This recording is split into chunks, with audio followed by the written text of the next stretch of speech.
Hi, I'm Heather. Welcome to the latest Dahliaholic video. In this video, Geoff is going to show you a step-by-step guide on how to grow your own dahlias from seeds. This dahlia is called Heather Patricia, and this one's Ardent Heather. Geoff liked these two so much that he named them after me. Geoff has raised many dahlias from seed. In fact, he's named them after several members of the family. You might find this video a bit long, but this is Geoff's passion and he does get carried away a little bit. So what I suggest is make yourself a drink, sit down and relax. Enjoy! I've been growing dahlias for over 30 years. I love them because there are thousands of different varieties that come in so many different shapes, colours and heights. I've learnt how to create a lovely display by making use of their different characteristics. But in the past few years I've added a new dimension to my hobby. I've been creating my own new varieties, and in this video I'm going to show you how you could do this for yourself. Now, before I go any further, I need to talk a little bit about plant genetics. I'm by no means an expert on this, but this is my understanding.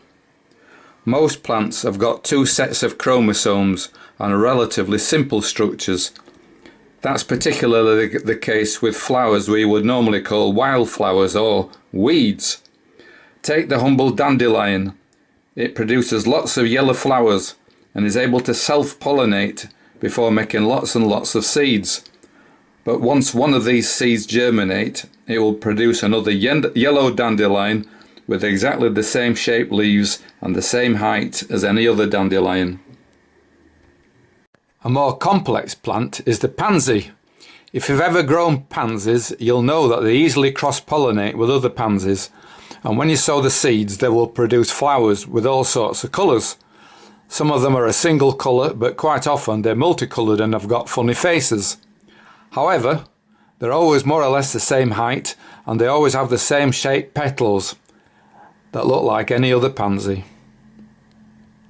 The dahlia, on the other hand, is much more complex. It's got 8 sets of chromosomes, some of which determine the colour and shape of the flower.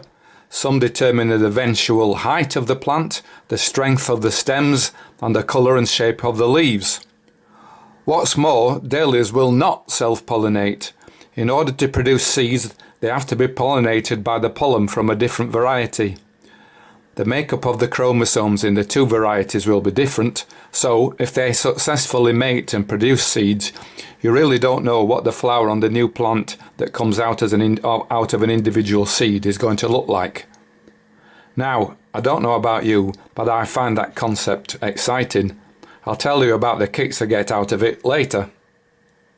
Dahlias have been around for hundreds of years. It's thought they were probably grown by the Aztecs in Mexico, but for the past 200 years growers have been working on making new varieties that are attractive to the eye, while at the same time they've been trying to eradicate any bad characteristics. Dahlias come in a variety of heights. You can buy some that only grow around 18 inches tall, while others are much taller. Some can reach over 8 feet tall. Also, they come in a variety of colours. In fact, you can buy dahlias in any colour apart from blue. Apparently, a blue dahlia is a genetic impossibility, in the same way that you can't buy a truly blue rose. I'll now go through the different shapes using examples from my own garden. If you're interested in knowing the names of the varieties that I show in this video, I'll put them in the comments field at the bottom of the video. The simplest dahlia form is called a single. You'll often see them in garden centres in pots, and they often have dark coloured leaves. As you can see, their open centres with easily accessible pollen are very attractive to bees. Slightly more complex shape is the collarette type. Collarettes are similar to single types, but they've got an inner ring of small florets around the open centres. Again, this type attracts the bees. I think that it's fair to say that singles and collarettes are the easiest types to cross-pollinate. They produce loads of seeds, and some of them might be quite nice if that's what you like. I've found that you have to keep deadheading them to keep them in flower. Here's a good example. 2 flowers on one plant, but lots of dead heads because they've not been deadheaded. The rest of the dahlia types are rather more complex. The largest group are the decorative types. They've got petals that have got rounded tips and they're fully double, that is to say they don't have open centres. Decorative dahlias range in size from the tightly packed miniature decoratives to the less formal medium decoratives and to the huge giant decoratives like Wanda Scapella here. Quite similar to decorative dahlias because they've got rounded petals are water lily dahlias, so called because they look like water lilies. Some people hate them, but most people love them because they're so pretty. Now the other big group of dahlias are known as cactus dahlias because the petals are much more spiky or pointed than the petals of decorative and water lily dahlias. In turn, the cactus types are divided into fully cactus and to semi-cactus. Fully cactus are all fully double and they've got thin pointed petals like these. Then there are the semi-cactus types like these. Semi-cactus dahlias have got petals that are a bit broader than the fully cactus types. A subclass within the cactus class are the fimbriated varieties, which have got petals with split ends. I don't grow many of these because they do tend to get spoiled by the rain. Now, as I've said, 200 years of effort's gone into creating beautiful types of dahlia like these. When I'm trying to produce varieties, I do my best to make sure that my new ones will fit into the categories that I've just talked about. Though it might well be possible to cross a cactus dahlia with a decorative dahlia, the result would probably be disappointingly ugly. So I concentrate my efforts on crossing like with like in order to try to improve on existing varieties. I want to make a new variety that's got perfect form, has strong stems that stand up to the rain, a strong colour that doesn't fade in the sun, and is also resistant to disease. How do you begin to do that? The first thing you need to decide is what type of dahlia you want to create. For example, do you want a new cactus type, a small decorative, or a water lily type? Then you have to choose the right parents.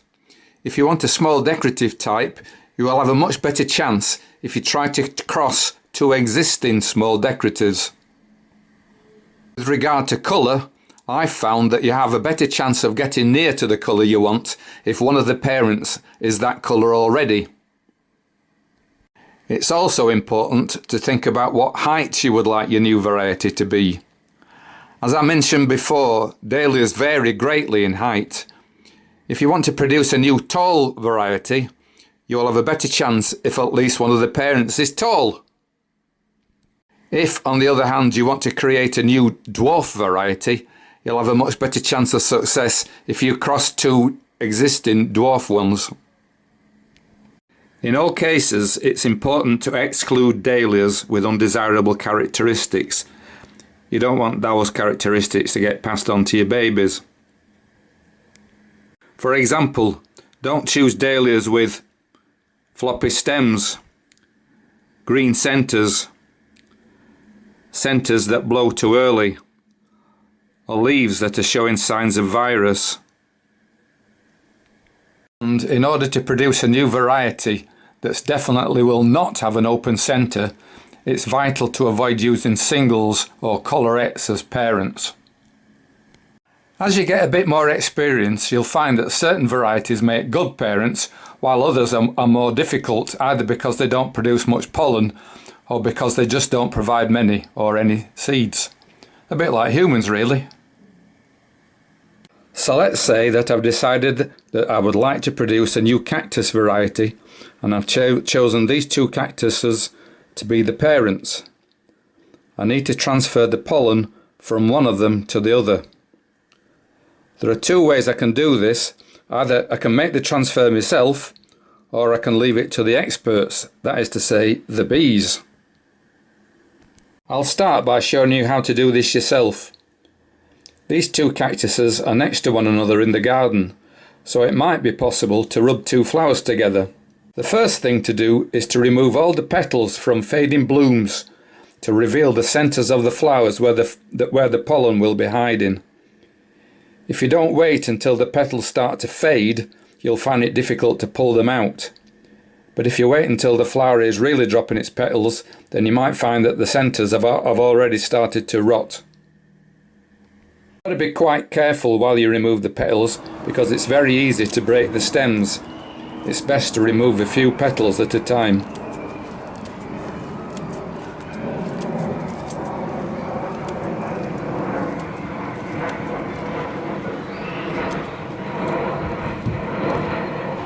When the pollen's new, it looks quite solid, but as it gets a bit older, it starts to look more grainy. I'm sorry, but my camera isn't good enough to pick up such subtleties. You'll just have to take my word for it. Basically, if you touch the pollen and some of it sticks to your finger, that's a sign that it's reached a stage where it's worth trying to do the pollen transfer process. If the two flower heads can reach one another like this, then you can rub the two heads together like this. This works sometimes, though I found it's really easy to break the stems while you're doing it. If you succeed with rubbing the heads together, you might get two for the price of one. A might fertilise B, while B might fertilise A. Another way is to use a brush to pick up some pollen from one plant and gently transfer it to another like this. And the final way that I've used the most is to cut off one of the blooms to make it easier to do the transfer, like this. Now, to be honest, this is the simplest way, and of course if the two plants are in different parts of your garden, this is the easiest way. In fact, you could use the cut bloom to fertilise several other flowers on the same day. That's also a little bit like certain humans. But here's the thing about doing all the work yourself. If the pollen of one plant isn't transferred to the stigmas of the other plant at the right time, that is to say the stigmas aren't sufficiently ripe or just as lightly past their prime, then fertilisation won't happen, so you'll get no seeds. The only way to be sure you've got it right is to keep on doing it. Sometimes I put a flower head into a vase to keep it going, then gone back to do the pollination processes several times in a day. While you're doing all your fertilisation work, no matter which method you use, you might like to consider covering up the potential seed heads so that the bees can't get at them and inadvertently fertilise them with pollen from completely different varieties. That's particularly likely if you get some open-centred dahlias in the area like I've got here. If you let them get fertilised by an open-centred variety, it's odds on that any seeds you get will produce more open-centred dahlias. Some people use old nylon tights to cover their heads, but I've found a see-through plastic cup works just fine.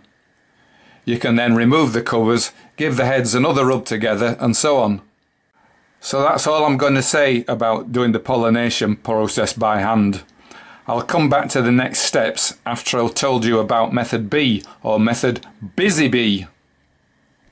I will guess that having shown you how you can do the fertilisation work yourself, I'll have already convinced the majority of people that there must be an easier way.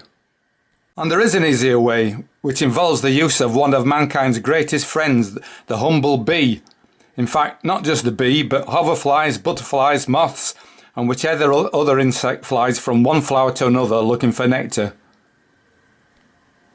Bees know what they're looking for, and they can quickly identify flowers that are at the right stage of the life cycle to produce nectar, which is the same time as when the pollen's ripe.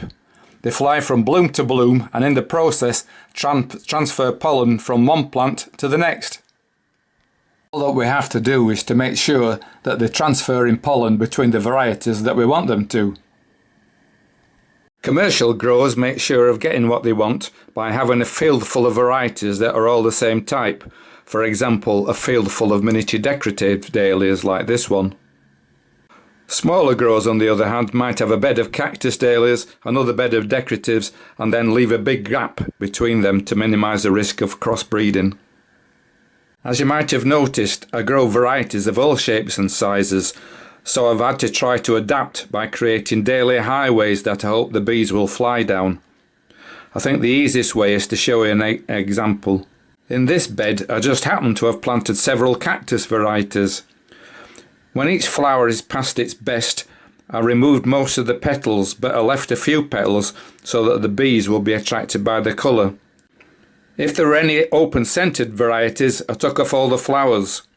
And if there were any varieties that were not cactus types, I made sure that the flowers were dead-headed before they'd had any chance to form any pollen.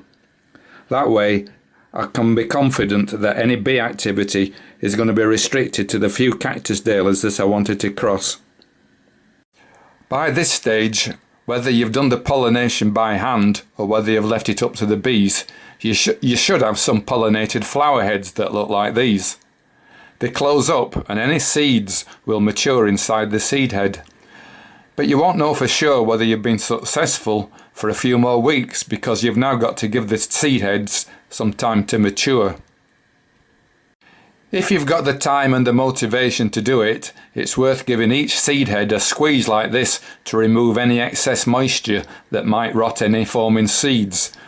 And it's especially worth doing that after heavy rain. 2 to 3 weeks after the seed heads have developed, you need to decide whether to leave them on the plant or to cut them off and bring them inside.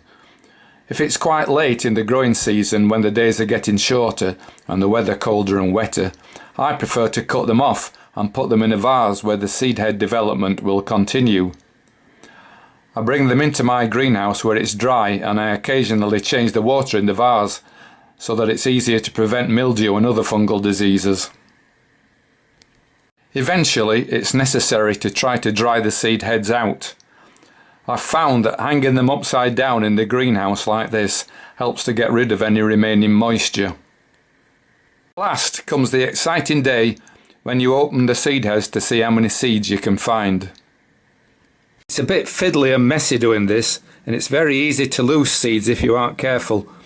I've found that having a piece of white paper on the table makes it easier to spot the black seeds, and then at the end you can just pick up the paper and throw the discarded bits away. You'll find that some seed heads have no seeds in them at all, whilst others have got lots. In fact, I think it's fair to say that I've had most success with seeds that were the only ones in the seed head, as though all the beauty has been concentrated into one seed.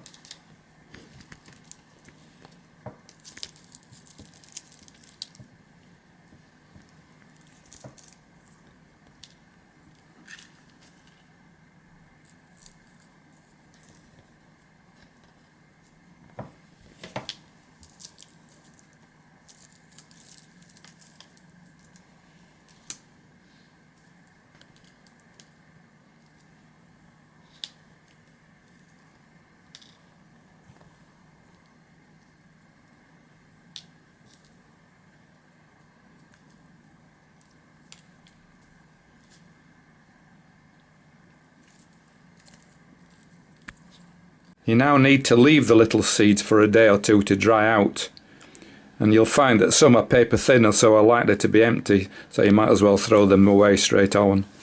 Any that are green or white should be thrown away too, they won't grow. I like to put the seeds into envelopes showing the names of the parents if I know what they are. And then sometime during the winter I put them into the fridge so that they experience a cold spell. I've found that it helps germination. I usually sow them during the first week in April. I just get some ordinary potting compost and lay the seeds on the top so that we don't cover them up. At that stage I usually give them a dusting of cinnamon because that helps stop them damping off. And then I put a plastic cover over each tray and put them under the greenhouse staging and leave them to germinate. After a couple of weeks you'll see the seeds start to sprout like this. Rather than let them grow in the seed trays, I transplant them all into individual pots.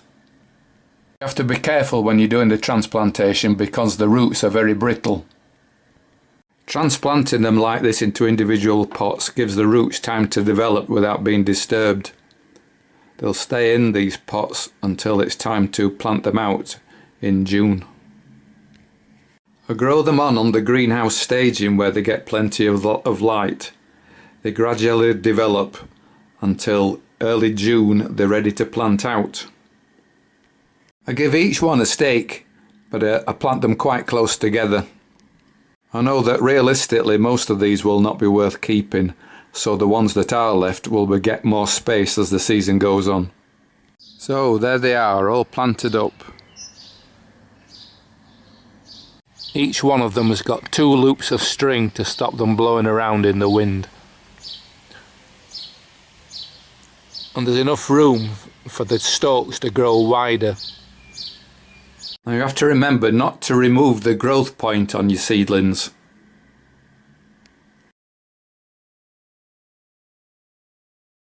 The aim is to make them grow as quickly as possible and produce a flower.